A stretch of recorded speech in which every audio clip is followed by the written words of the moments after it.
Ada Evans suffers from chronic heart disease. When she was finally put on the list for a heart transplant, her doctors were concerned that she would suffer a fatal heart attack before they could help her. So they turned to an innovative medical technology to try and keep her alive long enough to get a new heart.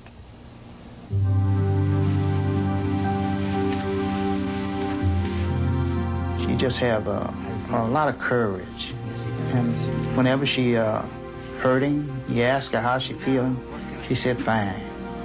And when you know she's hurting, but she still say, I'm feeling fine. Noodles? All right. She asked me if I would fix her something to eat. I asked her what she wants. She said, some Roman noodles. And I guess it was the Lord that brought me in here. I don't know what I was coming for. I just came in. And I heard this little noise behind me, and I looked around. Her eyes were walled back and her mouth wide open. Hold on, sweetheart. For the second time in a month, Ada was suffering a life-threatening cardiac arrest. But this time, they had a med phone in their home. I just knew when I saw her, the condition she was in, it had to be done. Hold on, sweetheart. When the med phone case is opened, it automatically dials the hospital. Critical care nurse Angie Orlando took the call. As soon as I answer the med phone, the information of who's calling and who's been trained on the med phone pops up on my top screen. So I was able to know that it was the Evans residence. We had practice drills, but I was really scared because I knew this was going to be real. Okay, put her on the monitor, Mr. Evans. Okay, I can see now. And I could tell that she was in a ventricular tachycardia, which is a life-threatening, irregular heartbeat, and she would die if it wasn't corrected and put in the normal rhythm. She was unresponsive and she wasn't breathing. She was almost dead. The hospital staff and Ada's family had been thoroughly trained in the med phone. But this was the first time the portable electronic cardiac treatment system would actually be used. She said, get back, we got a shock right away, a defibrillator, right away.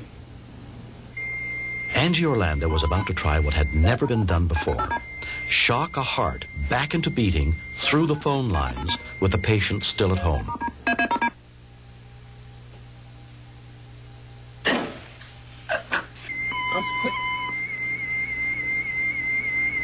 Is she breathing? Is she breathing? She's gasping. Do you know how to do CPR? Yes. Okay, you need to start CPR now.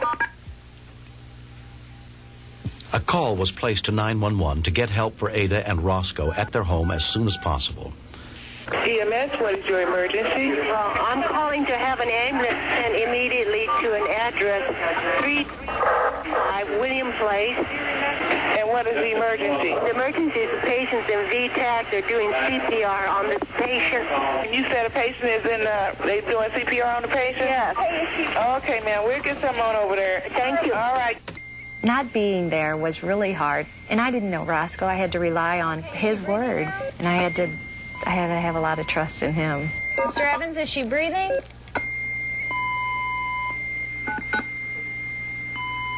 Is she breathing? Yes. She's breathing. I thank the Lord for giving me strength, hold up and do what had to be done. Stay still. Stay good. She's trying to move around. Should I let her? Try and hold her still. Be still, Sonny. They can't monitor with you moving around. Mr. Evans, is the ambulance there yet? No. Okay, we'll stay on the line till they get there. She's looking good. I could tell that her heart was coming back to a normal rhythm with a little irregularity, but it wasn't life-threatening. How are you doing, Ada? Much better. You look good here. I'm just going to stay on with you till the ambulance gets there. Less than 10 minutes after the call to 911, paramedic John King and his partner arrived on the scene. When we got there, the nurse, speaking through the med phone, told us that the patient had been defibrillated, and that was a first.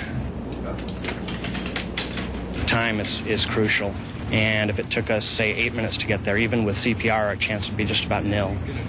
So it's nice to see a situation like this where a patient's defibrillated promptly, and then is totally oriented when we get there, has good blood pressure, feels fine. It's really incredible, and it's nice to see. After I hung up the phone, she was in the ambulance on her way here. I took a couple minutes and went back, thought about it all, and everyone was like, oh, congratulations, you did well, it really worked, That made me feel really good. Cardiologist Antonella Quattromani is one of the main doctors responsible for the Medphone program at the hospital. She basically died, and, if it wasn't for the box and the availability of the energy, she would not have made it. So it's a big, big success of technology and, of the human part, too. Later on I thought about how close she was to death. She wasn't breathing, no heartbeat or anything, And then it went through my mind, she could have been gone. Ada Evans beat the tremendous odds against surviving a sudden heart attack in the home. On July 7th, a heart donor was found for her. She's now well on her way to full recovery from the transplant. And she and Roscoe have another chance at life. She's my best friend. She's everything. And had it not been for the Medphone, she wouldn't be here today. So I thank the Lord for the Medphone.